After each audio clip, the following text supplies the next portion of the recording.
Welcome to Women Awakening.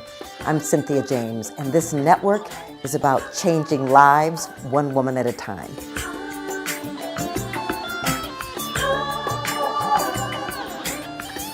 Welcome to Women Awakening. We're changing lives one woman at a time. I'm sitting next to a woman that inspires me, that I admire, and actually has changed my life. Her name is Lynne McTaggart. For those of you who don't know her, she's written many books, done a lot of research, and has a successful magazine, and is dedicated for us to wake up and be healthy. So welcome. Thank you. Thanks, Cynthia. It's great to be with you. She also has a book called The Power of 8, and I'm going to let her talk about that, and then I'm going to tell you why it's important to me. Fabulous. Thank you. You're welcome. Glad you're here. So talk to us about the book.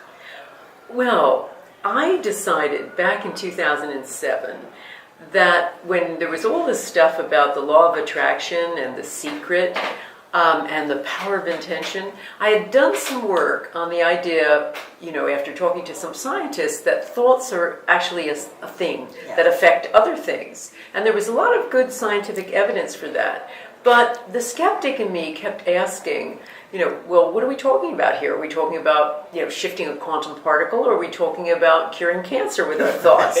Right. And how far can we take this? And also, what happens when lots of people are thinking the same thought at the same time? So this kept rattling through my head. I'm an investigative reporter by background, so I do tend to be a doubting Thomas. So I thought, well, I'm going to test this. I know a lot of scientists in this area from writing my first book in the area, The Field. So I started this thing called the intention experiment, and every so often I would ask the scientists to set up some very well-controlled study in their laboratory or out in the field, and I would invite my readers to come on my website and send an intention, the same intention all at the same time to that target. And, I didn't expect it was going to work, but it really worked. I mean, it worked in the sense that there were, 33 experiments that we ran, and 29 of those experiments have shown measurable, significant, mostly positive effects. And there's no drug out there that has that kind of statistic and that kind of track record. And we've done everything from trying to make seeds to grow faster to purifying water with our thoughts, to trying to lower violence in war-torn areas, to trying to cure somebody of PTSD. And in every instance, these experiments worked. So at some point, I decided to scale down this process. A lot of people in the personal development field have workshops. So I thought to myself, well, I should have a workshop. But being a reporter, I wasn't really sure how to do it. So one day I'm sitting there with my husband and I go, I don't know, maybe I'll just put these people in groups of 8 or so and have them send healing intention to somebody with a health challenge in their group. And he, being a great headline writer, said, yeah, I love it, the power of 8. And so we started this in our first workshop in Chicago, 2008. We put people in groups. I knew how to do intention. I'd studied techniques from intention masters and took all the commonalities plus things that had worked in the laboratory into a simple program. I distilled that into a simple program people could follow. But I didn't know how to do small group intention. So I'm telling them to hold hands, I'm telling them to do this, I'm telling them to do that, and I'm making it up as I go along. And I'm assuming that it's going to feel a bit like a facial or having a back rub, a nice little gentle feel-good effect. But that's not what happened.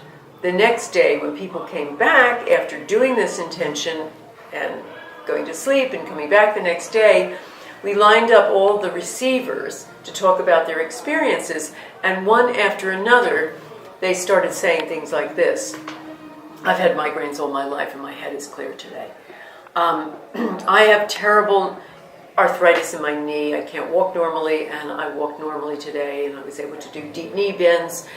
Somebody else had terrible IBS. Their stomach was clear. Somebody else had depression. Their depression was lifted. And somebody else had a stroke, and their eyes had been unable to focus, and they could. Somebody else had cataracts and they said they were 80% better. I mean, essentially the lame were walking. And I was completely speechless. So I want to tell you, so Lynn came to Mile High in Denver.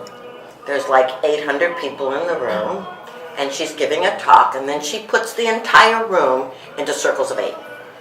And so we're in a circle, and this woman in our circle says, you know, I'm losing my eyesight, and I'm really scared, and so we all decide we're going to focus on her.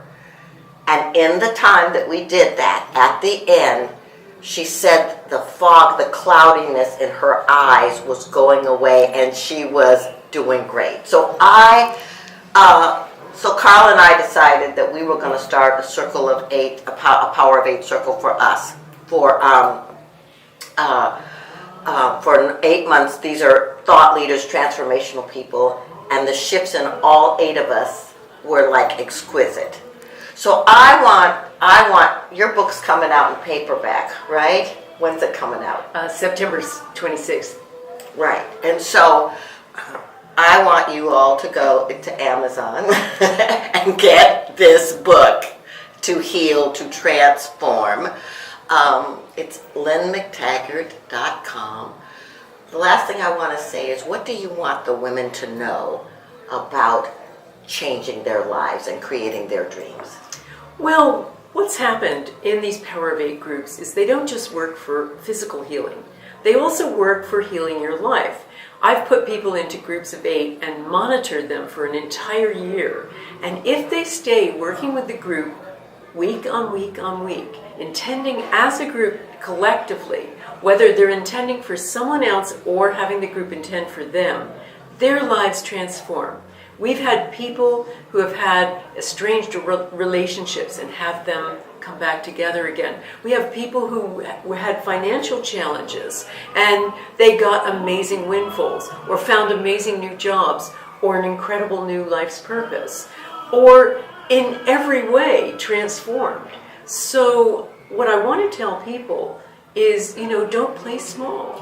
When you're trying to heal your life, seek your power in numbers. So thank you for being here.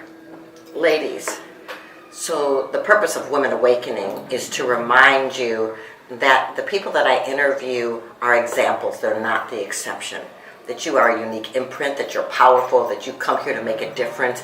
You have a purpose that's embedded in you. So wake up, ask for what you want, and take the steps to make it happen. Please come back and check out videos. We're excited to share them with you and for you to learn from the women that inspire me. Have a great day.